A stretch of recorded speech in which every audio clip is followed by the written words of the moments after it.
Ukraine confirms it has seriously damaged a Russian warship using a remotely controlled naval drone. Officials in Kyiv claim the Russian amphibious landing ship is now no longer capable of conducting combat missions. The incident is being seen as a highly symbolic act, highlighting Ukraine's naval capability.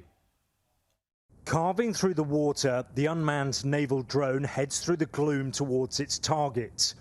This strike at the major Russian port of Novorossiysk is part of a new strategy.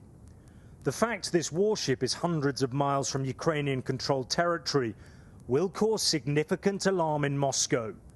The camera cuts out on impact. In daylight, the destruction to the ship could be easily seen as it listed to one side. Ukraine's not officially confirmed it was behind the strike, but it is another sign of its growing maritime capability.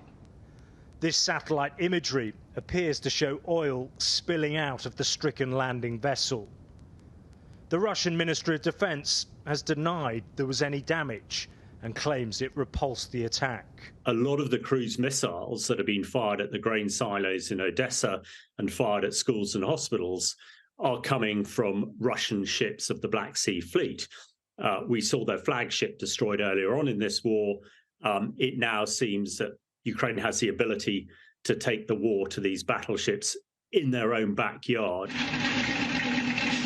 Since Russia terminated the Black Sea grain deal, Ukrainian ports like Odessa have been battered by missiles and rockets fired from Russia's naval fleet, causing massive destruction. President Zelensky's vowed to respond by striking directly at Russia, and part of that is an attempt to break Moscow's dominance of the seas. Ukraine has now acknowledged it was behind this attack on the Kerch Bridge last month. This is a vital road link that Moscow needs to maintain to resupply its troops in occupied Crimea. This war of attrition then, in and around the Black Sea, is a new phase in this unending conflict. This attack is a demonstration of just how far it can now reach.